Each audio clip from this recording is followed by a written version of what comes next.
And we're live again. So here we are again with Imran joining me as a, I would call him a sidekick, A sidekick. Peace to you and peace to everyone listening. and as usual, usual meaning the third time in this sequence, whoever wants to um, put any questions about God and or his books, they're welcome to come in to the chat. And if you want to join the conversation, you can look in the description. You will find the link. You can come and join the conversation, whether it's audio or with video, and you can say what you want and ask what you want about God. And God willing, He will send me the answer for that. So, I mean, I think we should start. I don't think anybody is here or anybody So, is watching. so the gentleman who asked you the question last time is not here. I don't know. He's supposed to be here. He did Okay. contact me that he's going to come and ask. Yeah, I mean, I wouldn't be doing this if he wasn't coming. Yeah. So So, let's if you could explain something that I wanted to ask you. Uh, in chapter the bounty, there is a sign in which God is talking about meeting of the two gatherings, one in the valley of the world and one in the valley of the far. mhm. Who are these? If you could explain to us. From my understanding, and I mean, we don't need to bring it's chapter 8. You know the sign? Yeah, I can tell you the sign is actually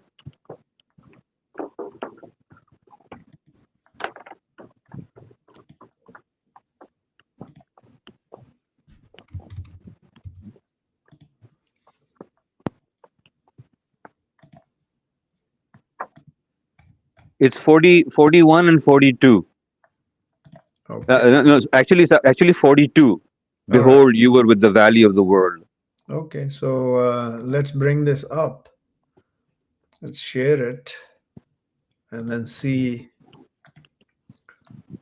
Uh, okay. It should be there. Yeah. Can you see it? Yeah, we can see it. Okay.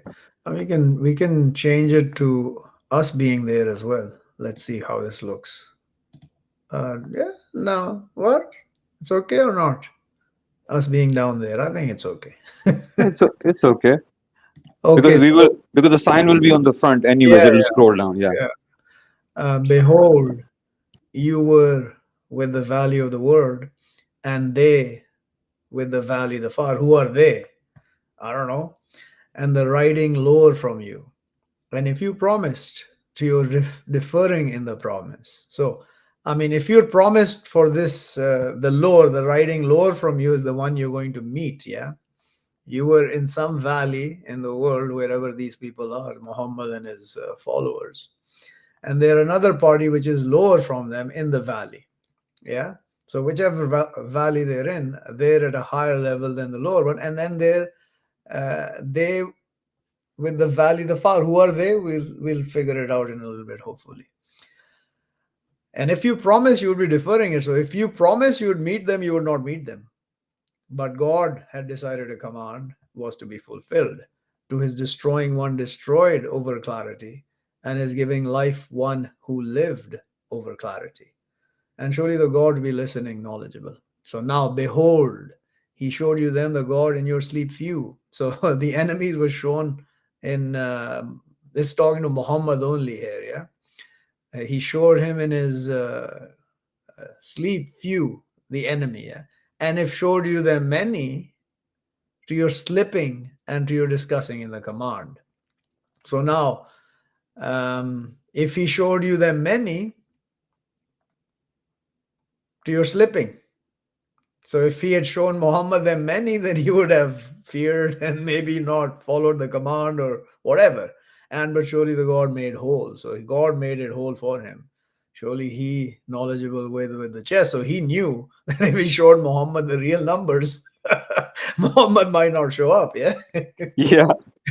And behold, he showed you them. Behold. you met in your eyes few. So now he's talking to all of them.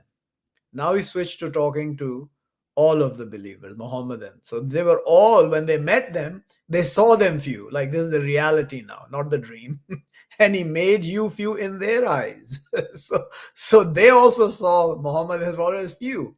To his deciding the God a command was to be fulfilled, and to the God return the command. So what's happening here? God is deceiving both of them. God is deceiving Muhammad and the believers, and God is deceiving their enemies by showing each other as few in each other's eyes. So this is how God works when he needs to get a command done, and he knows that if reality is shown to us, we will run away. So I mean, this is one of the ways God deceives us to get his work done, which is good for us or evil for us, doesn't matter. In this case, obviously it's good for the believers. So So now, it's like, so they're on the same valley. It's just that they're one of the rejectors are lower in that valley from the in that. believers, and then there's other group which is far. The other group is Oh, with the, and they with the valley the far, and the riding lower from you. So there are three groups here. okay. You with the valley of the world, and they with the valley the far, wherever that is, and the riding lower from you. So which is the riding? This is the, I believe this is the third party. Yes, so because now if you go to this sign here, so now this is sign 48. You can read the other. It's not that, I mean, in this sense, it's not needed for the clarity of that sentence, yeah, of that Hmm. line. And behold, beautified to them the Satan their deeds. And he said, no overcoming to you the day from the mankind, and surely I am moving to you. So he's with them, the enemies of Muhammad and his followers.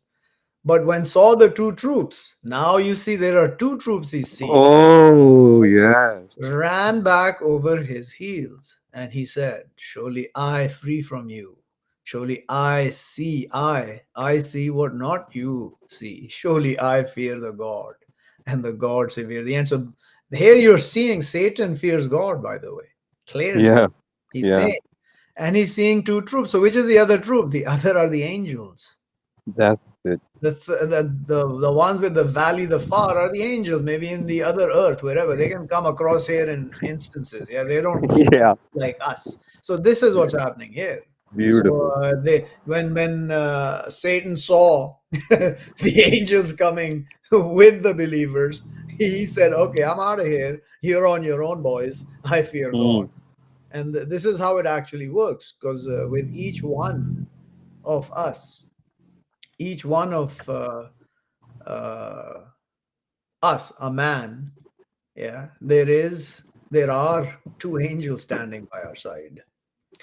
So that is the end of this story. So I think we have uh, the guy here, yeah, I believe. I mean, Oh, whoever is here, welcome. just put your questions in the chat, and we will get to them after we're done answering each other's questions or whatever we're doing here. So please put the questions as you see them coming. Don't wait around, because then we're not going to get to them. We'll move on to some other aspect of the discussion, and then we'll so-called circle back to that question. Yeah. Okay, I think that is pretty clear there. For me, that's very clear. I mean, it took me a long while to figure that out as well, but it's kind of funny as well how it works in Yeah. reality. I mean, we're a bunch of um, impotent people, yeah. We have no Hmm. potency, actually, all of us. I mean, including Muhammad and Moses and Jesus, all men. I mean, we're powerless, actually. But again, then we do have some power to do things. We have the ability, but if you'll step back and look at it, we don't have. I mean, in the big picture, we don't have any control, really. Yep. I mean, yeah, in our Yep. microscopic existence that we live in, we have some some power, but as a whole, we have no power. It's like God brings you the power. Yeah, I mean, if you look at that sign in chapter 3, the king of the kingship is God. He is the king Hmm. of the kingship. He brings his kingship to one he wishes, and he snatches or takes away his kingship from any he wishes. So he is the king of all kings. He is the kingship controller. He brings the kingship. So it's not like we don't have kingship, but who controls it? God, nobody Mm. else. Nobody else can control the kingship. Even Satan has kingship. You look at all the Satans running around on the earth today, all of them, they have power from God. Obviously, that's why they're running around controlling people, however that is. Yeah, and the other thing was that those who are afraid of Satan, they should know that Satan himself is afraid of God. Yeah, but man isn't. Man isn't. Yeah, Satans are afraid of God, but men, they're not afraid of God. Yeah. yeah. They want to be God.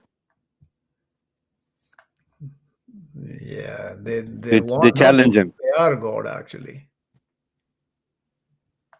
Yeah, that's what Pharaoh said. Exactly.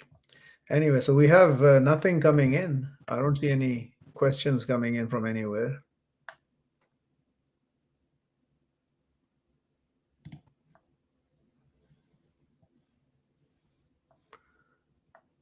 at all.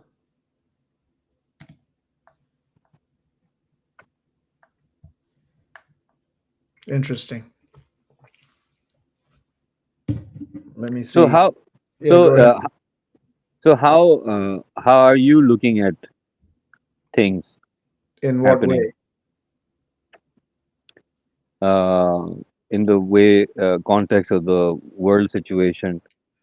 I mean, What I do you think? told you last time as well. Is this? I Yeah, mean, I don't really yeah, care what's happening. yeah. It's There- what's going to happen that matters, and I know what's going to happen in the end. Yeah. I yeah. mean, So like, go ahead. so they what's going on in Palestine? I never asked you about your take on that. I mean, what's going on in Palestine is open murder, unjustified and uh, despicable acts of murder. They're killing people without the truth there. That's it. That's what's happening there. So, I mean, in what sense do you want to know what's happening there? I mean, yeah, I mean, there's like to talk about it in a big picture. It's like too much to talk about. Specifically, Yeah. what do you want to talk about about Palestine? Whatever that was going on in Palestine, I I didn't really want to comment on that because it's a part of the big picture. Right. But you know, when I see the whole world trying to come together about it, I beg the question that what were you guys waiting for all these years? Nobody's coming together to help the Palestinians. Where do you see that happening? There's a lot of talk about it. Action is very little. Yes, I mean, talk is cheap. That's what they Yeah. do all the time. It's not like there's any shortage of talk. I mean, we're also talking. But, like, what is the reality? Oh, we have uh, Abdullah and we have Samar as well. Wow. Yeah, I shared. I told her. Hmm. So, I mean, salam to all, whoever's here. You can go ahead and ask questions anytime. That's what we're here for, to answer questions. One of the reasons why I was asking you that is because Palestinians are also Arab people. What is the Arab world doing watching this massacre take place? And Um, isn't this a they're cowardly doing act? nothing. They're doing nothing except serving platitudes, uh, one-liners and two-liners and two paragraphs here and three paragraphs there, and saying we did condemn this, and we're going to do this, that, or the other to you if you don't stop, and nothing's happening. Hmm. Okay, so Summer says, I let's bring her question here. I wanted no, it's not about what I want to talk. Let's bring it up first of all. Let's show this. I wanted to know if you want to talk about the two highness of the sons of Israel. I've talked about it like many, many times, but I mean, you asked the question. I mean, I don't. It's not like I want to or not. You ask the question and I will answer it. Whoever's here, yeah. Whoever is here, ask the question. So, as far as the two highness of the sons of Israel, let's bring up that chapter, yeah. Let's Yeah. bring up that chapter where You it did states, clarify that we need to understand the yeah, sons of Israel are who. yeah, exactly. Let's just go to that chapter and then we will look at where and exactly how this is explained to us in the Quran, yeah, about the highness of the sons of Israel.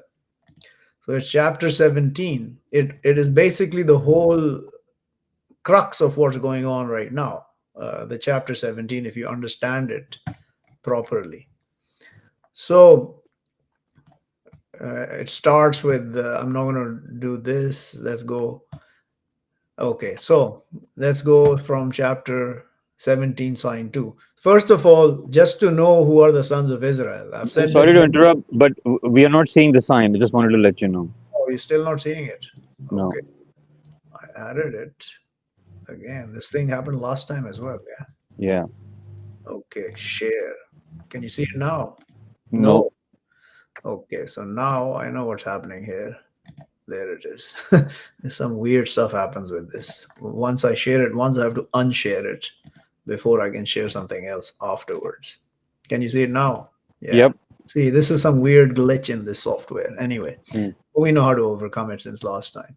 So, first of all, the sons of Israel, everybody that I knew growing up and what I was taught, they said that the sons of Israel are the Jews. I don't know if you were told other than that. Yeah. What? We were told the same thing. Exactly. So, and most other people that I've heard from, they speak about the sons of Israel as the Jews. So, if you go back to the origin of where the sons of Israel came from, it was from the 12 sons of Jacob, who is the grandson of our father Abraham, the leader and father of all believers on the earth forever after him. Hmm. So Jacob is called Israel, the the patriarch of all the sons of Israel is called Israel, and the sons of Israel, the original, are the 12 sons of Jacob from his women. How two, three, how many ever he had, at least two. And of those 12, the chosen one was Joseph. I mean, they were all chosen. They were all, I believe, messengers of God in the end. So from them, all the lines from those 12 men down to today, whoever they are through their lines, are sons of Israel on the earth today. Now, if you look at the trajectory of how it happened, most of them are either Jews or Christians. And Mary is also from the sons of Israel. And Imran, the prophet, is also from the sons of Israel. David, Solomon, Moses, Aaron, all these are from the sons of Israel. So when those believers turned against and were subjugated by Pharaoh, Moses came to rescue them, and they turned back to whatever belief they did. You can see how little they really believed if you read the Quran. Same to what happened after Muhammad and Jesus. I mean, even when the messenger is here, they don't really believe much. It's not like they stop believing after the messenger leaves. They don't believe while the messenger is here. I mean, this is nothing great in the annals of mankind's history, and specifically the history spoken about in this Quran. It's clear. They're hypocrites, most of them. I'm talking about those who are with the messenger, yeah, who say they believe. So from Moses, after that, those sons of Israel became so-called Jews, yeah. And then when Jesus came, they split, and they split into Jews and Christians, but they're all sons of Israel. So these are the sons of Israel, absolutely no doubt. And of course, there are amongst the Christians and Jews that are not sons of Israel. There are who are not from that line, and there are people who are not Christians and Jews that are from the sons of Israel. I believe I'm from that line. I mean, I can't prove it. I don't need to. My heart says that. I mean, I Hmm. could be wrong. I may misjudge that, but I believe I'm from that line. That doesn't make me good or bad. And this thought of the chosen ones that they spread on the earth, that the sons of Israel are the chosen ones, that is a fallacy in the way they explain it, that they're the supreme beings, the superior men, right? The so-called Jews, yeah, sons of Israel. They call them Jews are the chosen one, right? No, it's not the Jews, it's the sons of Israel that are the chosen ones. And what are they chosen for? For the grace of God.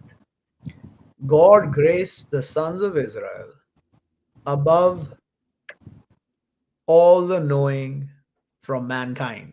I add that because that's what it actually means. It says that he graced the sons of Israel above the knowing. Alal alameen. The word is alameen, which doesn't mean worlds and universes, it means the knowing. Of course, God did not grace them above the angels. I mean, Mm. we're not going to be like angels here, none of us. And he graced them above the knowing, all the knowing of from mankind. So the grace over those sons of Israel is huge till today and will be forever. Their intellect, their look, their ability to connive, conspire, plot, plan, scheme. Look at them, yeah, they're doing that. And that is what the grace is all about. That's what they were chosen for. Not that they're absolved of their crimes, they're absolved of their wrongdoing, they're absolved of their rejection. Not at all. They will be accounted for that. They are being accounted for that. They have been accounted for that. Now, if they were so supreme and chosen by God above everyone, and they had nothing to say to anyone else, and everybody else is a goyim, as is the animal, and they're the only humans or men, then they would not have been destroyed over and over from the time of Joseph and on till today. So all this is a big fallacy, and the Christians abhor the word. This is what these chosen people. God loves everyone. Really? No, he doesn't. He doesn't love everyone. That's an absolute fallacy, complete lie. If God loved everyone, there would be, I mean, the way they say it, of course, that there would be no harm, no foul anywhere. Yeah. God is love. Even if he loves everyone, and I don't think he does, actually, I know he doesn't, that doesn't mean he's not going to punish you. Just look at your own example. I mean, a lot of us, I would say most of us, we love our children. We love people, right? But when it comes to push and shove and wrongdoing, do we not punish our children? Yeah.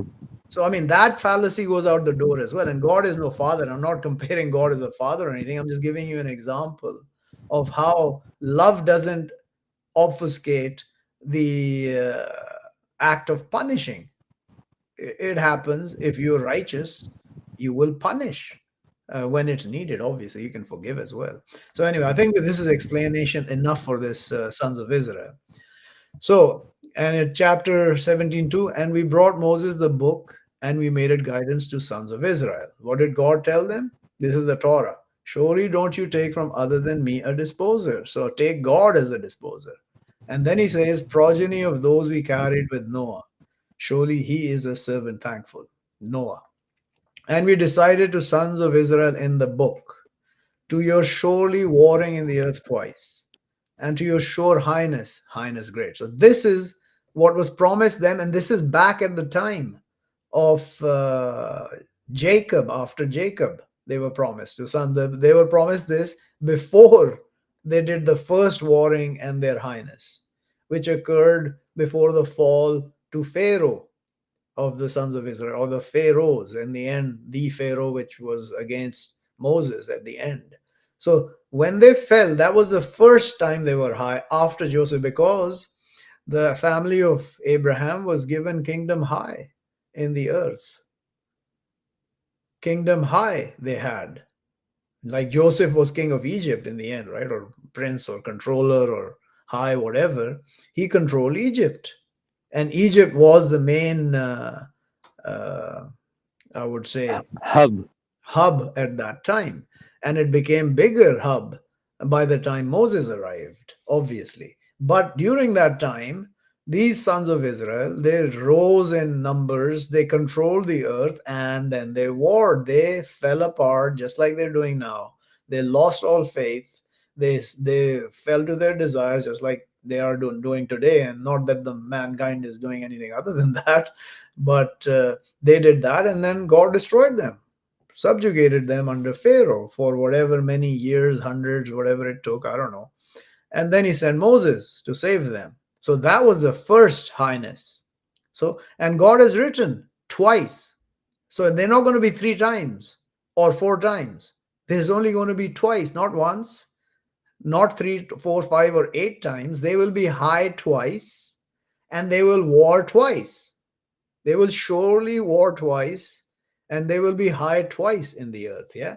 So understand that. So I keep going back and asking myself this question, whether I'm right or wrong. And every time, this they are high. They are warring in the earth for the last 150 odd years. Yeah, since the end of the 19th century, 1800s, the end of the 1800s to now. You look back at what we know, because we don't know much before the 1900s. Whatever we say that we know, we really don't know what happened back then. We have tidbits of information, but we have a lot from the end of the 19th century, 1800s, end of the 1800s to now, because we have it in a way that is almost provable, although we're still arguing about what actually happened. But we can't argue about the wars that have been happening. They have been happening. And the trajectory has been the rise of the Western powers, correct? Europe and North America Yep. in general, and of course their lackeys in Australia and New Zealand, and they have been rising and they have been warring consistently. There has been no peace. This notion that we have been at peace in the last 80 years since World War II is an objective lie. I mean, I don't know which person can sit and tell us that we have been in peace since the end of World War II. I mean, how many wars occurred just 5 years after World War II ended? I mean, a We lot. can't even remember the count. Yeah. Yeah, that's many. That's how many. And then on and on. Vietnam and wars in Korea, war in Iraq, war in Iran, Hero. war. It's war. Yeah. Yeah. Atomic bomb dropping. Crazy. Again, I mean, yeah, exactly. All that stuff is going on. So this is the clarity that they are high and they are warring, and the wars have only accelerated. They've only accelerated. So now what does it say? Now it explains. The Spirit tells us. So when came promise first of them both, we brought out over you servants to us with war severe. So now against their war severe, they were brought others with war severe. What's happening right now, by the way, if you look in the earth? The others are coming with war severe as well. They're opposites. Yep. Yeah. Now, the right now it's the sons of Israel fighting each other more than anything else. And the Israelis fighting the Arabs. But the Chinese are preparing. They are preparing.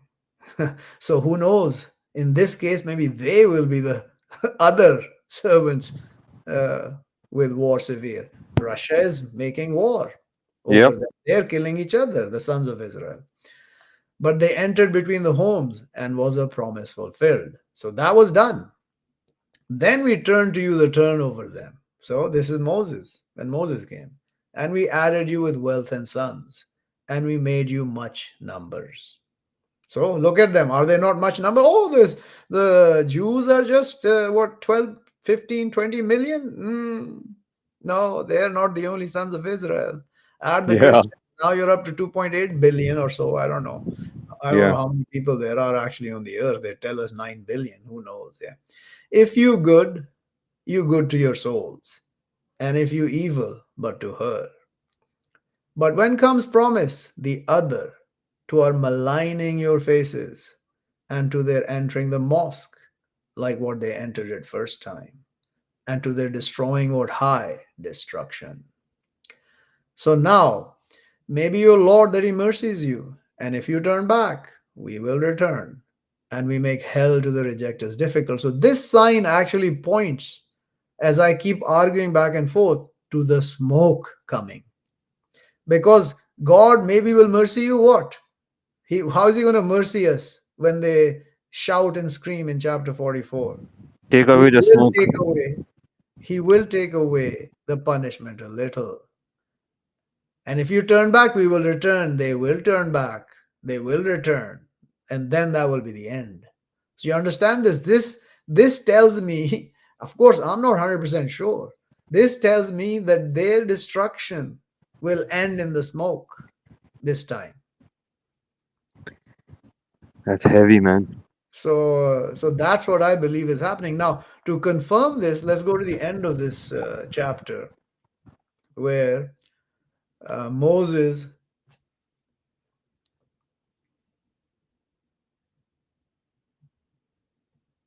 is talked about here to confirm that that was the first time.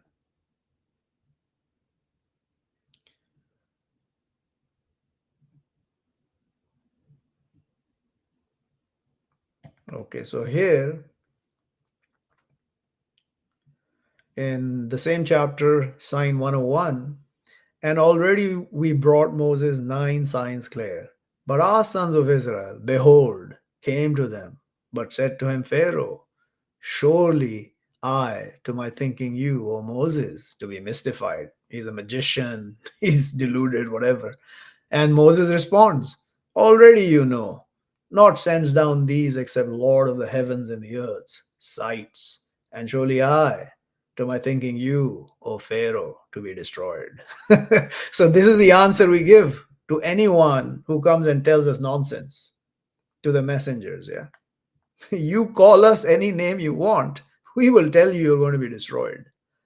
Oh, but we're going to kill you and we might be able to. Sure, that's not victory. I mean, we think that killing someone here or getting killed here is a loss or defeat.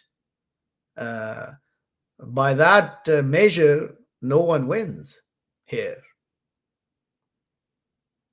So, but intended that he take them away from the earth. So we drowned him and those with him altogether. There, that's what happened, right? We know that. It's in the Torah, it's in the Injil, and it's in the Quran. And we said from after him to sons of Israel, okay? So after Moses, he said to the sons of Israel, and now all of the so-called sons of Israel are so-called believers at that time, yeah. Establish the earth, but when comes promise, the other, we will come with you together. So this thing that will come together also points to what's been happening in the last 150 years, that they have been coming together. It's not just that they've come to Israel or gathered back to Israel, as most people talk about. It's about them coming together. They have banded together by and large. The Yep. sons of Israel, the Christians and the Jews, are banded together. Look at the opposite of them. Who are the opposite? The so called Muslims, right? So called Muslims, they're not. Yeah. Are they together? No No. way, shape, or form. Now, having said that, the sons of Israel aren't really together. I mean, they have splits in them. They have arguments. Like right now, the Russians are against the Europeans and the Americans. So it's not like they're together in the way that they have no arguments or contradictions between. They have, absolutely. But the other side, there's no unity whatsoever. But it's coming. If you look at that, the underlying um, push or the wave that we don't see is the coming together of the so-called Muslims who are not Muslims. They are not believers, nor are these believers. They all believe nonsense and they submit to lies. I'm not talking about the faith. I'm talking about the reality of what's going on. They're Yeah. also coming together, the so-called Muslims, in a way they haven't for centuries. I think. I mean, I don't know, at least the last couple of 100 years. We don't know what happened before that, but in that sense, now the Far East is also coming together. The remnants of the Thamud, which are all Yeah. these Buddhists and Hindus. I mean, The subcontinent is a remnant of the Thamud, just like the Far East, yeah, the Easterners, so-called Asians. They're all the remnants of the Thamud, and they're also coming together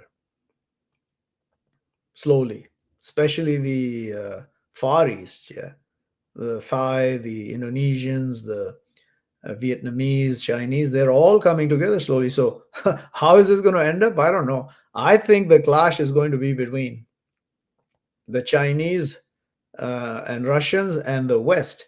And what's going to happen in the meantime, we don't know. Till when is going to go on till actually the explosion occurs? I don't know. But this is clear, yeah. And then it ends with, and with the truth we send it down, and with the truth sent down, and not we sent you except informer and warner. So this is to all of us, all messengers, starting with Muhammad, and every one in every people is sent as an informer and warner. But the problem is, information doesn't help, and warning doesn't help either. So, any case, so that should explain it. Yeah. Any questions on that? Two, one is maybe others also have it, but one is that I thought China and Russia are coming together. Number one. Number two, which of the sons of Israel today are fighting a just war, or can it be put as a righteous war? Okay, I mean, like, if you analyze what Russia is fighting for, that is as just a war as can be. You don't have to have an attack as such physically on you to fight people. When they keep breaking their accords and their treaties and all their promises, what do you do in the end? And they're killing your kinsmen. What do? You Ne- defend them. So that's what Russia is doing.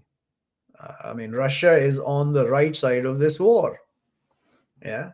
There's no doubt in my mind that Russia is fighting the righteous war in Ukraine. Absolutely. They tried everything they could, and I don't listen to Russians telling me that.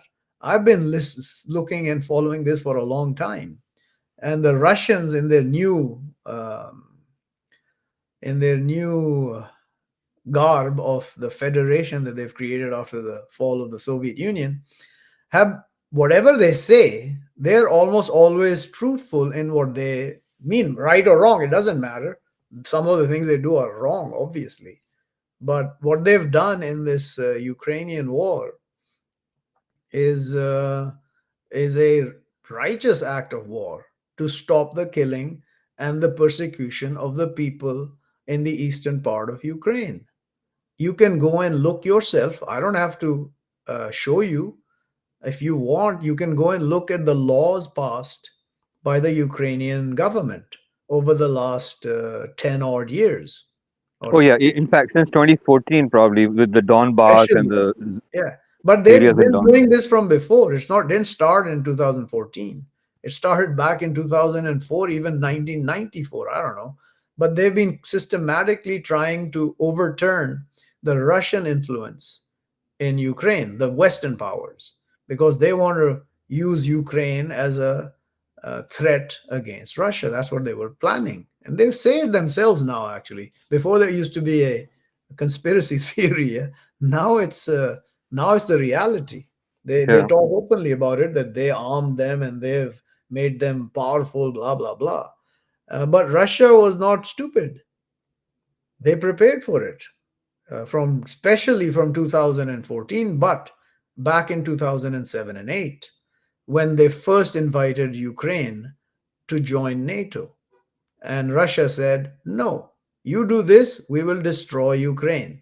They said it to them openly. It's not a hidden fact. They said it to them. So if they said to you that if you do this and it threatens us, it's our security, we don't care what you think. If you make this happen, we're going to destroy Ukraine. And guess what? Ukraine is now destroyed fundamentally. Yeah, and then one important point that you highlighted, that you're saying this not because you have some Russian affiliation or you've been brainwashed by Russia, because you saying this because you've been watching facts, reality on the ground unfolding, and you can check that with multiple sources. I What mean, you're you have saying to is do the your own truth. research. If you look at the mainstream media and mainstream information, you can actually fall for their narrative if you don't do a little bit of due diligence for yourself. It sounds very compelling what they say against Russia. I'm not saying that's why many people believe it. Most people in the West believe that, right? So if you don't do Yeah. your own reading and your own research and your own thought process of how things are actually working, not that Russia is good and the West is evil, or Russia is evil and they're all evil. I mean, the my respect for Putin, whatever I had, just went away this last week completely. I have no respect Why? left for him because of that hot mic release, whether it was true or not, between him and Xi Jinping at the Hmm. SCO and the parade. So I think it was the day of the parade. So what happened there is that he says that. That with organ transplants and everything, they're going to make us live forever, something of that nature. And then Xi Jinping says, yeah, by the end of this century, they say we're going to live to 150. I mean, that's where I say bye bye. You guys are satanic, just the same. I mean, if you have a question, Abdullah is saying, sir, after this discussion, can we go back to the Quran? If you have a question, put the question.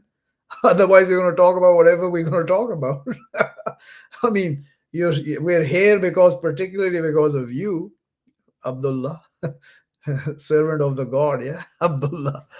They And all like to everything name themselves servants of God and helper of God and all this stuff, and they just we're sit on. talking about everything from the Quran, by the way. Yeah, I mean, anyway, this is all. Everything is about God. What's happening on the earth? If you look at what's happening and why it's happening, you will understand what's actually going on. So, if you have a question, put it in the comments, Abdullah. Anyway, let's look at this question last week that he asked about the what do you call it, the creation, right? You remember that question, that which forms will be Forms. created in the Yeah. hereafter? And I said, I don't know. So let's look at two places where this is mentioned in chapter 56 and chapter 70. So, chapter 56, at this stage, here in this segment, it is being spoken about those who are going to be in the fire. Yeah. They'll be eating from Zakum, but filling from them the stomachs, but drinking over it from the heat, but drink the boiling. So now God says, this is God speaking, this sent them down day of the way. Us, we create you. But why not you truthful? Do but you see what you desire? Are you creating it, or we the creators?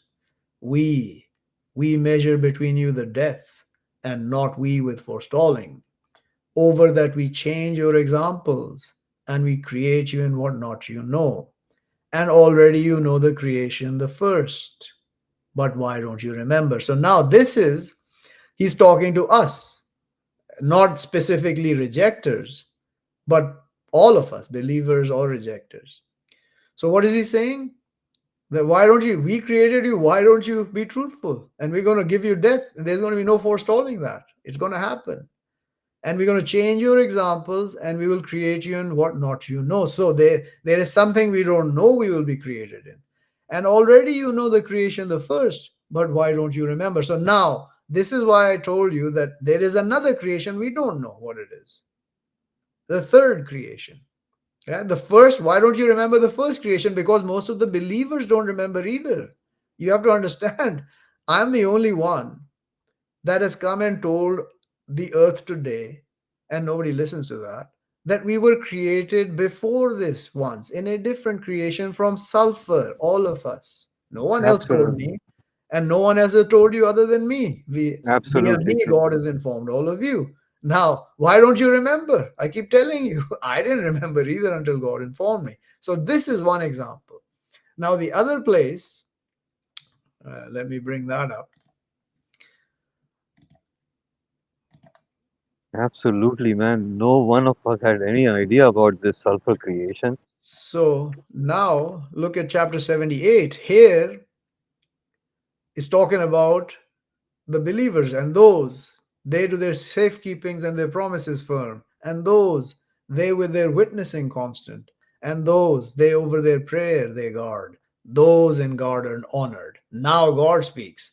But what of those who reject your direction striving? Now he's talking to one man here. God is talking to one man here. What to those who reject your direction striving, over the right and over the left breaking? So when is that going to happen? When this segment ends and every generation ends, there's that one man you will run towards. In this, it Yeah, will be me in the hereafter. yep, Yeah. There you will come to me running left and yeah. right. Does he want each one from them that he enter garden blissful? So who is he talking about? The rejectors here. Hmm, The rejectors are going to run in my direction on hmm. that day when this people are put to their places in the hellfire, most of them. Okay, that day you will run towards me from every direction. Yeah, does he want it? Like surely no, surely we create them from what they know. So no, what do they know? The rejectors only these bodies. They don't know the sulfur. So in their case, it could be these bodies that will be recreated, and they will not be able to follow us because we will be in different bodies. Again, I'm just telling you what I understand from these words. You have to understand the depth of what goes on in the unseen to come up with these criterion. I don't know what do they know? Do they know the sulfur because they've already known then, or is it the only bodies they know, which is these um uh, earth from dust that we've been created? I don't know, but you can look at it, right? You can say, yeah, they here he's talking about the rejectors here, right? Does each one want to join the garden blissful? Like, surely no. Surely we create them from what they know. So whatever they're going to be created in cannot come there. Impossible. You understand? Yep. See, so this is the only two places where it clearly says in one way or the other that there is a third creation we don't know. There is a first we don't remember, which is sulfur, and what we know is this. All of us, at least, yeah. So anyway, this is what I see. Again, you can, like I said last week, we can argue about this forever. The actual answer will be when we rise on the other side, not before that. Correct? Yeah, the actual answer for this is what the one you gave. That's the actual answer, the closest to it, and Okay. I'm happy with that. Okay. So here's a question which is asked many, many times to me over the years. In the Quran, we are told that the Quran was sent down at once. Can you please explain what this means? Okay. First of all, since you've asked this question, tell me where it tells you, because it hasn't told me that. Where is it told you that it was sent down at once? The Quran. Explain that to me first. If you can send me that sign, I will bring it up and then I will explain what it actually means. So while Uh, you figure that out, we will talk about something else. I will keep this question up for now. isn't this the statement of the rejectors I mean, possibly i- yes. in the Quran? Why I not mean, this just is send a down over the statement. Quran Okay, and hold on a second. No, no, no. It's not a statement of a rejecter. Just because you don't know something or you say what you understand of the Quran, which may be wrong, doesn't make you a rejecter. He's stating what he believes. no, no, no, no. What I was saying is that in the Quran, isn't this the question from a rejecter to the messenger that why don't No, they no. send? Yeah, Oh, it's not like it's why isn't the Quran sent down all together at once to him? Yes, it's stated, but we're talking about the Quran, how it came down. The Quran has been down here for whatever hundreds of years that it's been. It doesn't come down on me all at once as a man, neither did it on Muhammad. Well, I mean, if you don't remember which translation you read and what, how can you state that? That is absolute injustice, I would say. If you state something about a Quran with this kind of uh, conviction in the Quran, we are told that the Quran was set down at once. Can you please explain what this means? First of all, There is nowhere in the Quran that is sent down at once, ever written. Nowhere. Not one place. So if you cannot find that and you don't know where you read it, then you should not speak with such authority about the Quran. That is an iniquity, injustice. That is a lie. Now I'll tell you, it says in the Quran that it was sent down in the month of Ramadan. Correct? It's there. Yep. Not? Yes. It was, they say it started in the month of Ramadan. They will tell you. They will tell you this. Yeah? They will tell you this. That it started. Where does it say it started in the month of Ramadan? It says it was sent down in the month of Ramadan. Period. It doesn't say it was sent down in one night or 2 nights or 3 nights. Let me bring up, first of all, this this chapter 96, Al-Qadr. No, 96, 90. Well, hold on a second. 97. Yeah, 97. So let me bring this up. Let me explain to you what's going on here. How we know that this night is not one night. Yeah, so Samar knows about it. She's telling in it came in stages to strengthen with it the intellect. Yeah, on all believers and on the messenger, even in the odd days, nights actually, not days. So let me share the screen. So let's see. This is a sign where they say the power, yeah, the power, the night of power. They translate this, correct? Yeah, yeah. Suratul Qadr, the night of power. I don't see any night written up here.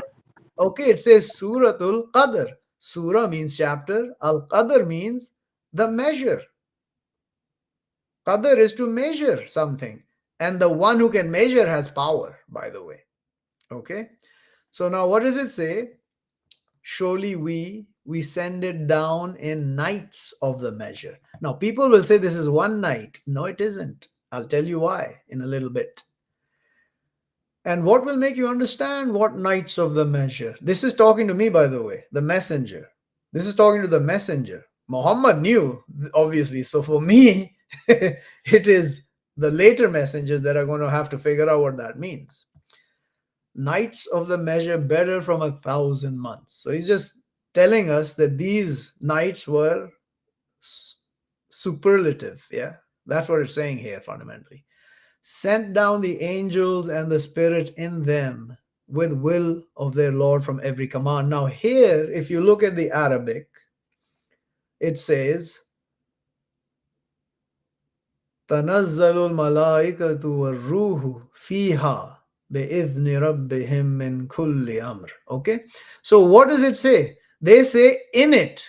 They say that most of them will translate this as in it with will of their Lord. Yeah, fiha.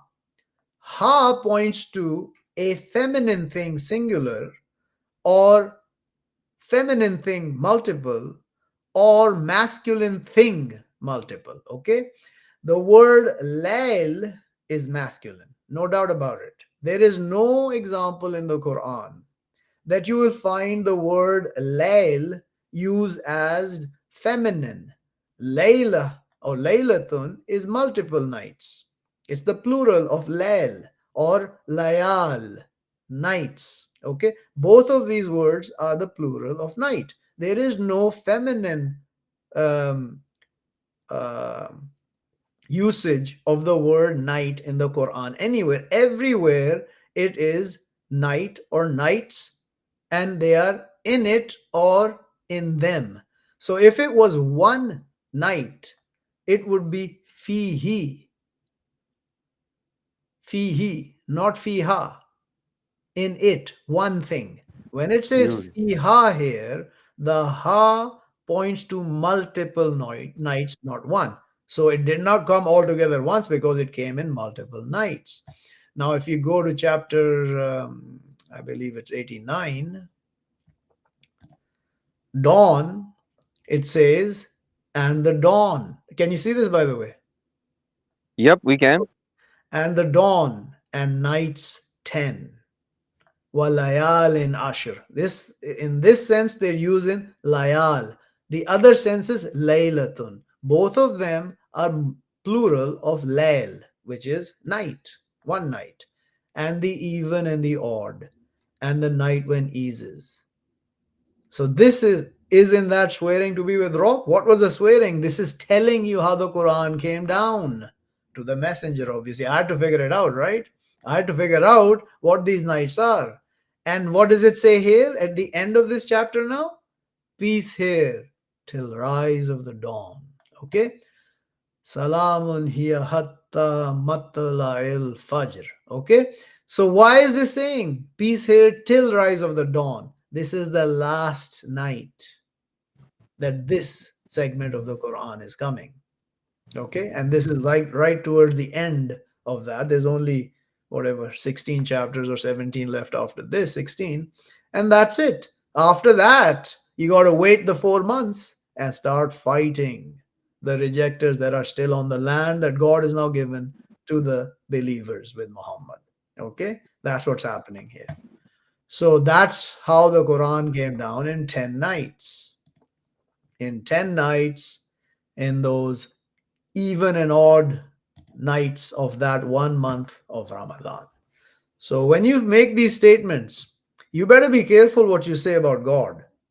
Because when you make statements like this, it's not a question. It's a statement of fact from you, which is a lie here. Absolute. This is a lie. It did not come all together once, ever. Never. And since then, it doesn't come on me. It hasn't come on me in one night. It has come on me in so many years and years since 2001. Okay, so now 97.1 and chapter 44.3. So 97.1 has been absolutely translated wrongly. I just showed it to you. And 44.3 is wrong. In night. So when you have the wrong translation and you stick by it, then you're going to find the wrong answers, as have everybody else. When they translate the word alameen as the worlds or the universes, then how are you going to understand that there are no universes and there are no worlds?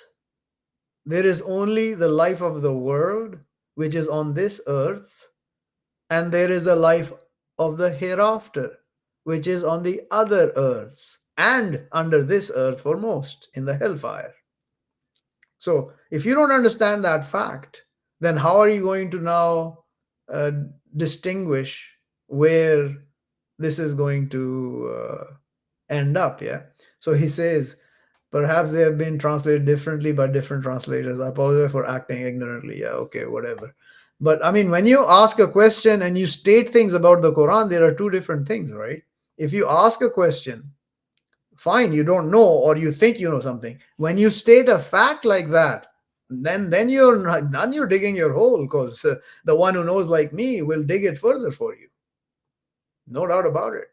We don't take any compromise in this book. I may understand something wrong. I will state what I understand. And when I don't know for sure, I will always say, I don't know. This is what I think, just like with the creation. I told you, you can argue about it forever. We won't know the answer till we meet on the other side. But the indications are what I've told you, right?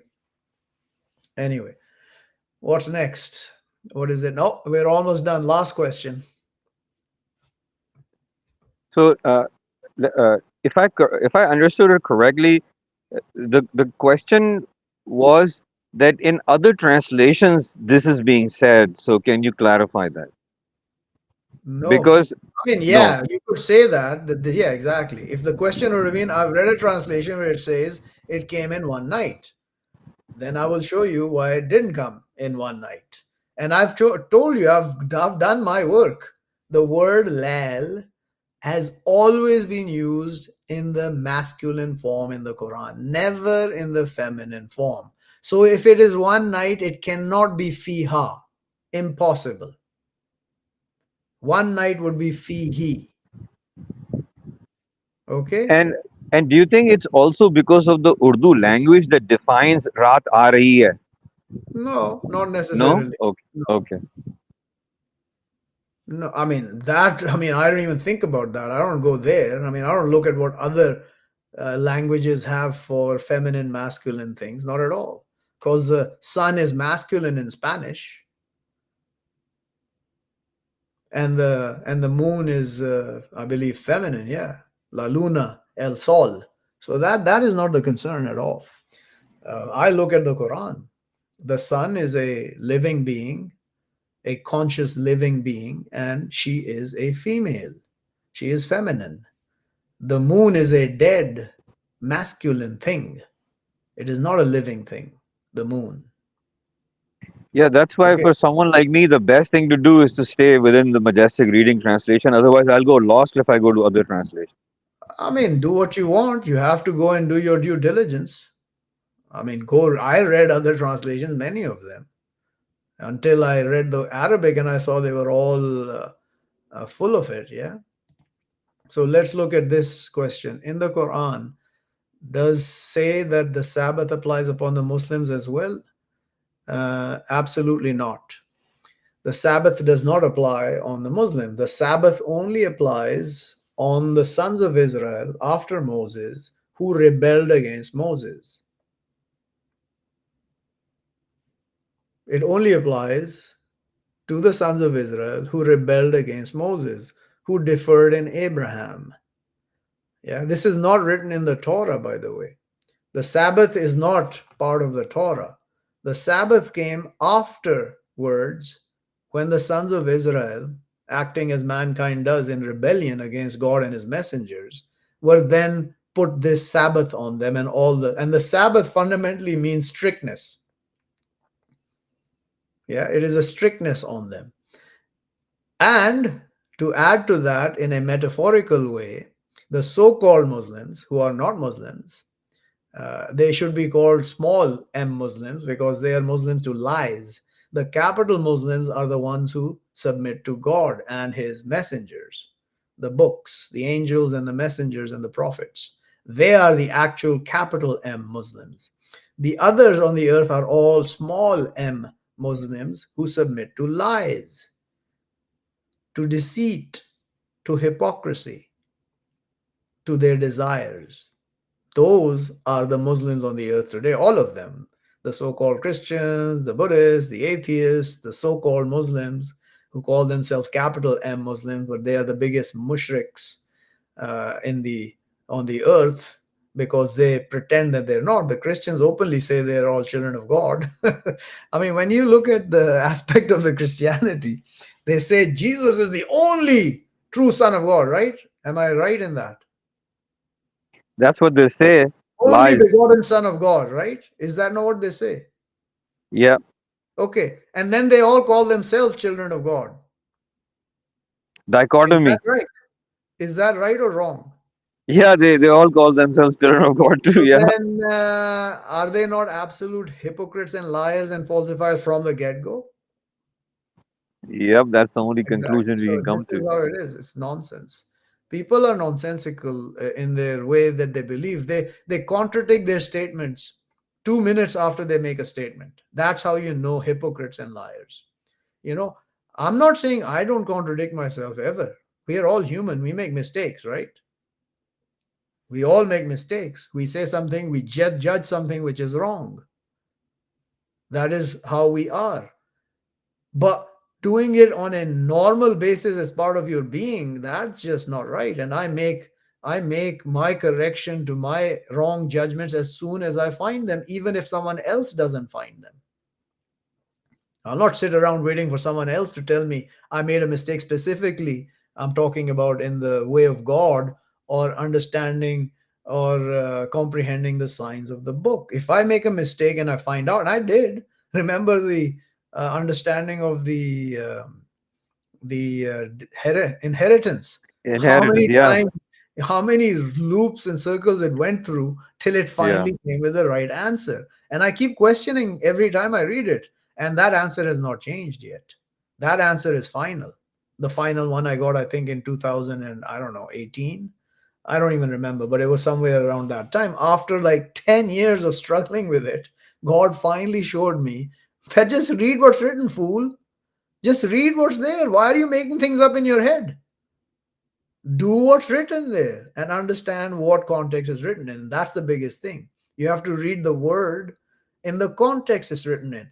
It says airless, but which airless, right?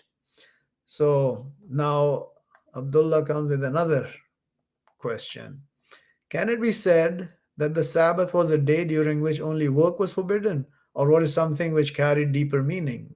Yeah, what they made Sabbath today is all nonsense. It's just a strictness on them, and we don't know what it actually was. It's not explained in the Quran.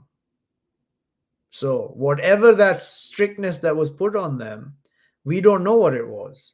And they've made it into what it is now. The so called Muslims have made bigger Sabbath upon themselves, by the way. The so called Muslims have put a Sabbath for every day of their lives, not just that once a week like the Jews. So, if you look at the so called Muslim way of living, they call it religion. There is no such thing as a religion, it's their way of living.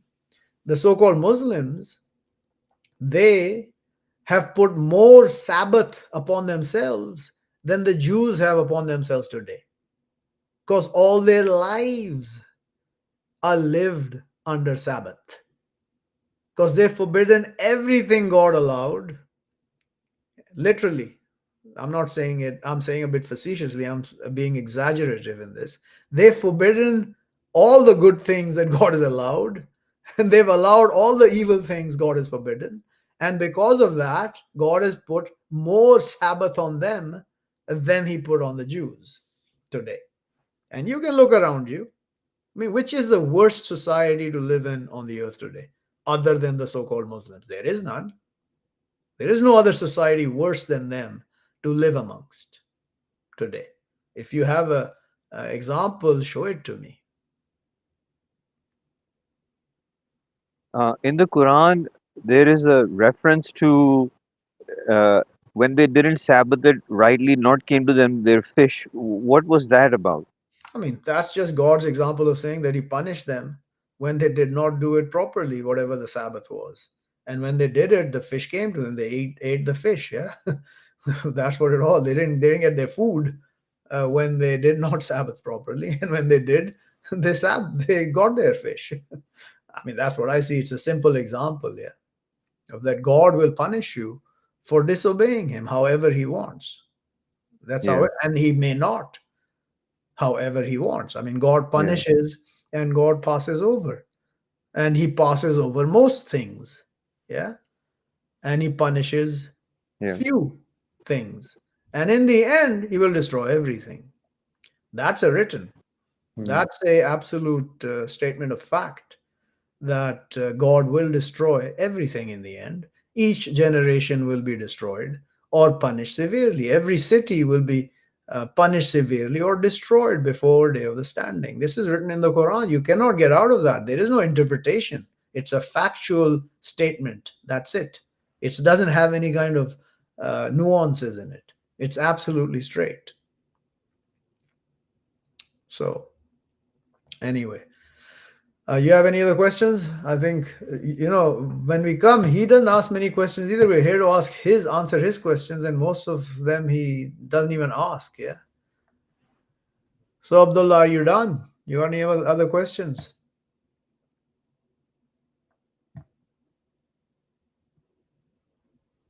You got anything else, Imran, to talk about? I think that we're good. Uh, Okay. yeah, let the dust settle down.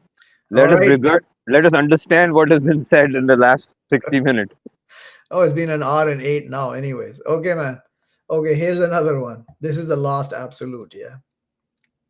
So, according to the Quran, what is exactly meant by God showing himself to the mountain and cause it to become dust? Did God show himself to the mountain within another realm?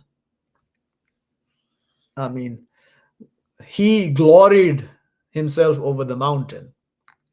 So, the moment God showed himself to the earth, yeah, the earth got destroyed. That's all. Yeah, I can see your question.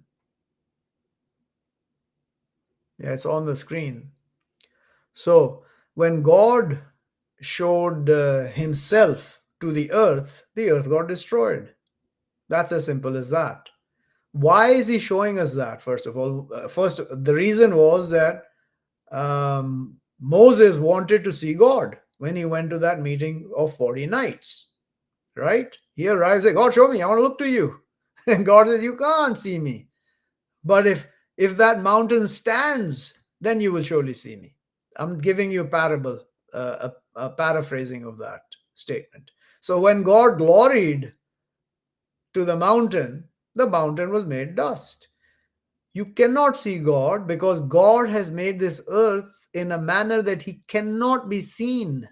If he tries to show himself the way he's created this earth, the earth will be destroyed.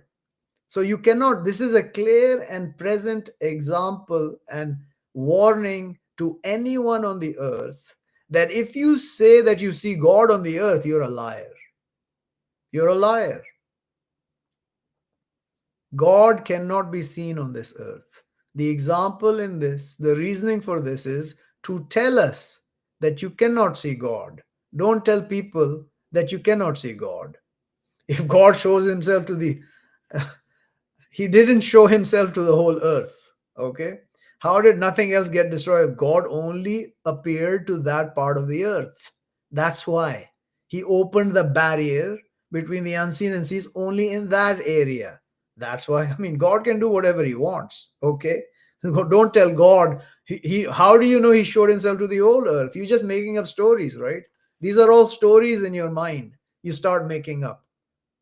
He didn't show himself to the whole earth, he showed himself to that little piece of earth, which is all blackened. If you look at the satellite image of the Sinai Peninsula, you see a huge black spot there still today. So-called satellite, but from the air, from the heaven. Yeah, no, don't make up stories why it didn't happen. These are all thoughts of deluded people. Why didn't the oh, because God didn't destroy the whole earth. He said he's going to glory over that area where Moses was standing. He didn't show himself to the whole earth. He was showing himself to Moses and telling him, you can only see me if this mountain stands. And the mountain didn't. You cannot see God, period. That is the answer from this, not that why didn't this destroy or that destroy. What did I say? To the earth there, yeah, not to the whole earth. To the earth there, earth. You stand on earth, by the way, yeah. The earth around me belongs to me or is mine. I have possession of this earth. It's not the whole earth. You have to understand the word earth does not mean the whole earth all the time. When you say our earth and their earth, it's the land that is yours and the land that is theirs. You know, you start reading into these things. That's why you go deluded, by the way, in the book. When you start making stories in your mind and you start saying, oh, he said earth, that means the whole earth. Really? No, the earth where Moses was standing, right? That's what I'm saying. I'm not saying the whole earth. If he glory to the whole earth, obviously the whole earth will be destroyed. Yeah. And then when he unglories himself or takes himself, he can remake the earth after that. Right? It's not like God doesn't keep destroying the earth and then recreating it. He does it all the time. Every generation he destroys, and not all the earth. In the case of Noah, he did. In the case of Noah, he destroyed the whole earth. The whole earth was destroyed. So then, how difficult was for God to remake it after that, to give it back life? How difficult was it? Can you tell me? Not difficult at all. Zero difficulty. Absolutely. No problem. So, these are thoughts. You will keep thinking thoughts because you're not sure. I went through this process. Of course, I don't question God like you people question God at all. I didn't question the book ever. When I decided that this is the book and nothing else I will believe except what this book clarifies or makes me understand. Back in 2004, I have never gone back on that. And if you start questioning, oh, this translation or that translation, I don't read my translation. I only read it for you to answer your questions. I read the Arabic. God shows me everything through the Arabic of the Quran. Everything that I need to see. I mean, when I say everything as well, does it mean everything? No. When the Quran says everything, it doesn't mean everything everywhere. We explain to you everything in this book, written in the Quran. No doubt about it. That doesn't mean everything. Forever doesn't mean forever. Forever means till God makes it forever, then it ends. So, these are all nuances which you have to understand how things are. Do we know everything? No, we don't. But everything is explained to us in this Quran. Does the Quran explain how God came about? Can you tell me? No, we have no understanding. So we stay away from that. We don't try and make conjectures about it, our thoughts, our desires of how God should have come about. No, it doesn't tell you. You stay away. Otherwise, you go to hell. This is how people are easy prey to the Satan, because they start thinking their thoughts and they start reading words and inventing nonsense in their hearts. This is how it is. I'm not telling you anything untoward. This happens every time. When God sends the signs and clarifies, he starts making the mankind starts making nonsense in his signs. So he's saying, I'm still learning. Asking questions is a part of gaining knowledge and understanding. I don't care to cross question the Quran. I only seek its deeper understanding. Yeah, when you're asking questions, I can answer. You can put this up as well. I only seek its deeper meaning. No, you don't seek the deeper meaning by questioning what is true, what is clear. You're questioning which is unclear to you, and you're making statements of things which are not clear. That's how you go into the depths of destitution. So, I mean, you can ask these questions like ask Imran, how many questions like this did you ask me? Used to ask me. I used to ask you a lot of these questions and I got destroyed by them. Good. You understand that now. Yeah. Ask what is of benefit. Dare not care. What does that mean? Can you tell me what that? He says dare not care, sir. What does that mean? Look at I'll put this up, yeah. What does this mean? Explain what this means. Dare not care, sir. First of all, I don't want to be called sir. I keep telling people I hate being called sir or anything like that. If you want to know who I am, I'm God's messenger. So call me messenger of God. Don't call me sir. Yeah. What does dare not care mean? Can you explain, Imran? I'll put this to you. We're wasting time now, literally. The mercy of God would be that I just listen to the sign and I accept whatever it's saying. And if I don't understand, I move on. And if God wishes, He can explain it to me or I can take it to a messenger. But it's much better that I just grasp strongly what is easy for me to understand so I can make a strong foundation like that tree God talks about. Yeah, As I far as, wrote dare not care in my comment. Yeah, I wrote yeah, it there. What does this mean? Dare uh, not care, sir.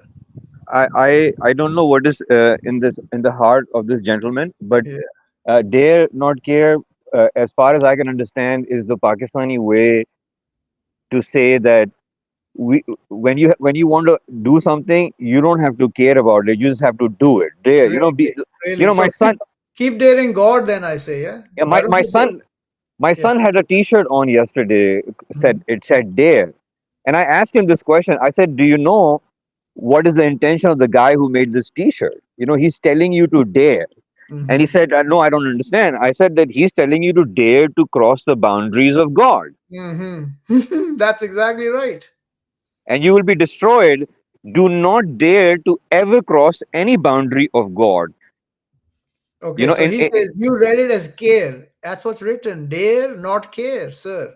What is he? I mean, like the guy is deluded now. You're going off the reservation, as they say. The racially charged words. You're going off the reservation. Unbelievable, huh? What he's written is on the screen. So how am I not reading what he's written? but can he explain what does that mean? Maybe he has a different intention. Explain what it means. Dare not care. What does it mean? Where is the dare? I don't understand where dare is written before that. I would say that always care and don't dare.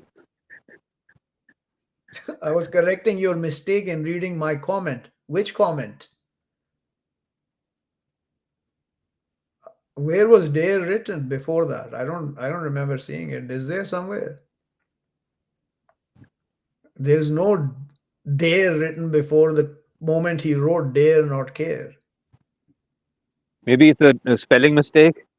I don't know. Anyway, whatever. It doesn't matter. This is the this is the reality showing up, right? When your delusion in your heart is the way it is, these are the things that happen to you. This is I've Yeah, seen it every time with you. I saw it for you. Even now, Imran, you come yeah, up with things which are like, what, why, yeah. why, I have why to would I you have to ask stop. that question? Why do you need to know that? I mean, like, The programming is so entrenched yeah. that Anyway, inshallah it's gonna this is work it. out. I'm signing off now. Time for next week. If wishes the Lord, we will do it again. Yeah.